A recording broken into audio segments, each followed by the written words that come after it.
say your name for a level. Yeah, Paul Taylor. That's happy. All right, Paul, so we're standing here at a spot where we did sort of have an out-of-control party.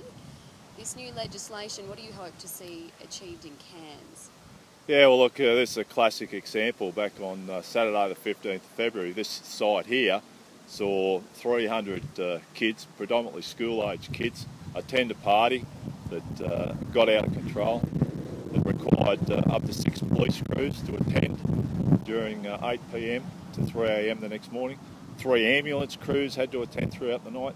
So these are all valuable resources on our busiest night of the week that could have been easily used to prevent crime in other areas of Cairns. So we hope that this legislation sends a strong message to those people that intend to conduct a party which may get out of control, a parent that's child is attending one of these parties, or the children themselves, that out of control parties are not going to be tolerated, and we'll do everything we can to make sure that we target those individuals involved to the full force of the legislation. Is it a combined effort between parents and police, or is it something you think parents need to sort of step up to the plate here? Well, you know, I think I've said many times, parents and guardians need to take responsibility for their children, where they are, what they're doing, to make sure that the activities that they're attending, A, are safe, and B, that those activities aren't going to lead their children into getting involved in antisocial or criminal activities. What's your biggest concern with these out-of-control parties? I mean, if something like this, where I guess maybe parents would argue they were in one venue, blah, blah, blah. What, from a police perspective, is it the drinking? Is it the people on the streets? What is it you guys are most worried about? Well, there's multiple issues. There's huge risks. First and foremost, the drinking age in this state is 18. That's for a reason. A lot of debate at the moment about alcohol-related violence, and that's with people that are going to licensed venues that are of the licensed age. We're dealing with kids. You know, some of those kids are as young as 13 and 14. We're adjacent to a busy highway, which is a major thoroughfare, 100 kilometre speed limits either side of a roundabout. Cairns is a huge tourist destination. We've got people coming here. The last thing that they expect to see is drunken louts staggering across a highway while they're doing 100 kilometres an hour. It is a recipe for disaster, and whilst people might think it's okay to go to a rural property, clearly it's not.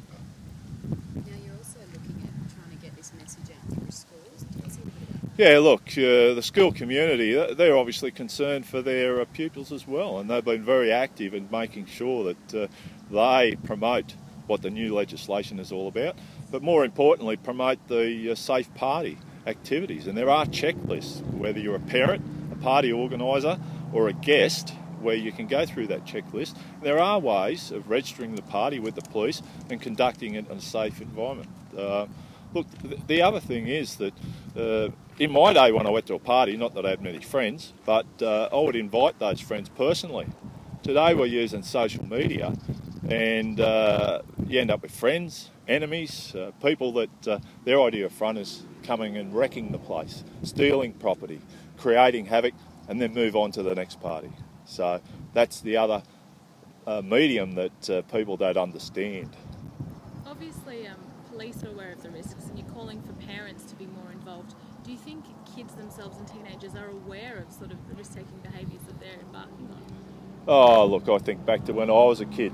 I was just interested in having fun.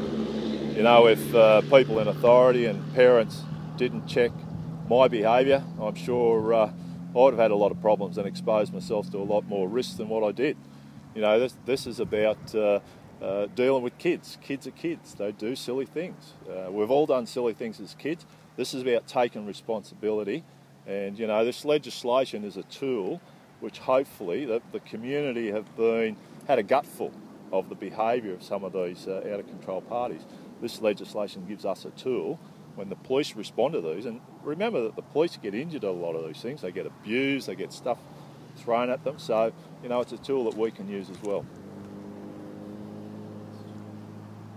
Sorry, I've got mic issues.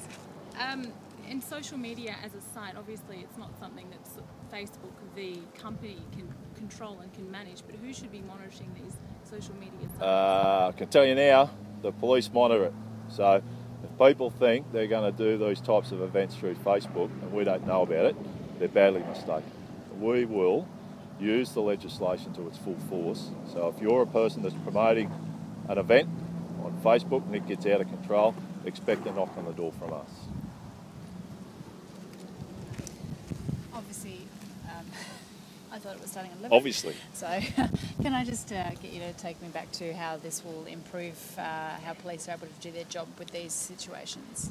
Oh, look, it gives the police the tools to satisfy the community expectations.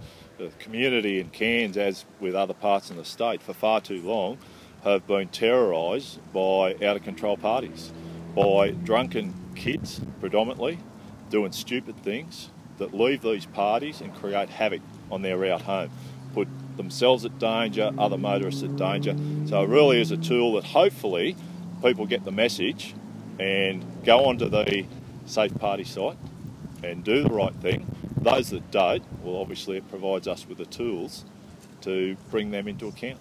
And have you been able to use it yet? No. So again, we'll be monitoring things, and the first opportunity we get to use it, we're very, very keen to demonstrate how effective it can be in front of the courts.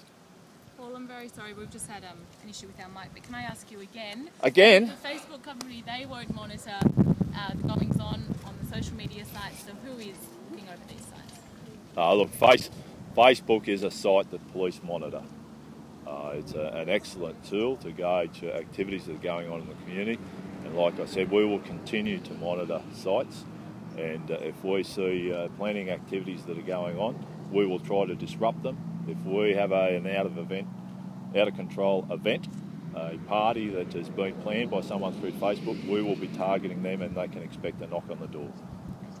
Thank you very much.